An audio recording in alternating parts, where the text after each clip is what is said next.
Hai semuanya, nama saya Leonardo Evan dari kelas 10 IPA 1 absen 26. Hari ini saya akan mempresentasikan teks LAO tentang telepon. Teks LAO telepon. Ponsel atau telepon seluler adalah perangkat telekomunikasi elektronik yang mempunyai kemampuan dasar yang sama dengan telepon kabel, namun dapat dibawa kemana-mana dan tidak perlu disambungkan dengan jaringan telepon menggunakan kabel. Pada awalnya, teknologi ponsel hanya berfungsi sebagai faktor pendukung pemenuhan kebutuhan serta keinginan manusia.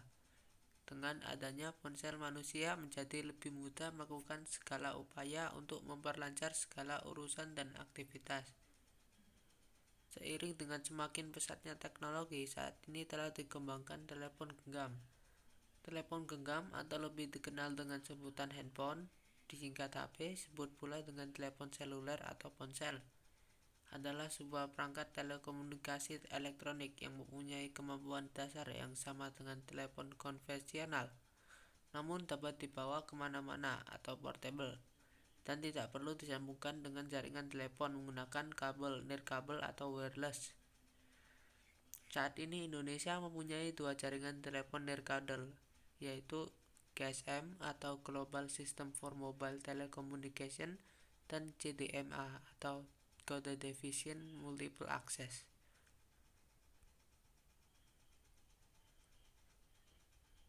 Telepon genggam selain berfungsi untuk melakukan dan menerima panggilan telepon, umumnya juga berfungsi mengirim dan menerima pesan singkat atau short message service atau disebut juga SMS. Telepon-telepon yang lebih mahal sering menambahkan fitur kamera dan layanan internet wireless application, protokol, dan General Packet Radio Service atau GPRS. Ada pula penyedia jasa telepon genggam di beberapa negara yang menyediakan layanan generasi ketiga atau third generation atau 3G yang menambahkan jas. Ketika gagang telepon diangkat, posisi telepon disebut off hook. Lalu sirkuit terbagi menjadi dua jalur, di mana bagian positifnya akan berfungsi sebagai tip yang menunjukkan angka 0, sedangkan pada bagian negatif akan berfungsi sebagai ring yang menunjukkan angka negatif 48 volt DC. Kedua jalur ini yang nantinya akan memproses pesan dari sender untuk sampai ke receiver agar menghasilkan suara pada telepon. Sinyal elektrik ditransmisikan melalui kabel telepon yang kemudian diubah menjadi sinyal yang dapat didengar oleh telepon receiver.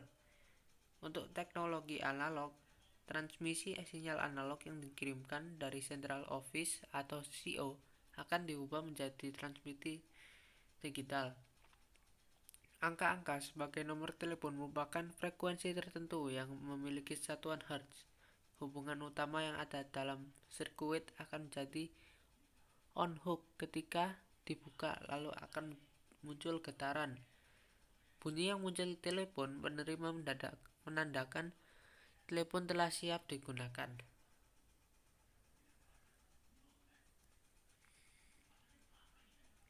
Ponsel bermanfaat untuk memudahkan komunikasi dan juga kegiatan sehari-hari. Jika kita memanfaatkan ponsel di hal yang positif, maka hasilnya juga akan positif. Contohnya, kita tidak mengerti tentang suatu hal, kita dapat melihat internet dengan itu. Ilmu kita dapat bertambah. Tapi kita juga harus memperlihatkan sisi negatif ponsel, karena sinar radiasi ponsel jika mengenai tubuh kita terus-menerus akan mengakibatkan penyakit kanker. Alangkah baiknya jika kita menggunakan ponsel seperlunya. Oke, itu tadi adalah teks laporan hasil observasi tentang telepon genggam dan telepon konvensional. Oke, sekian dari saya. Terima kasih.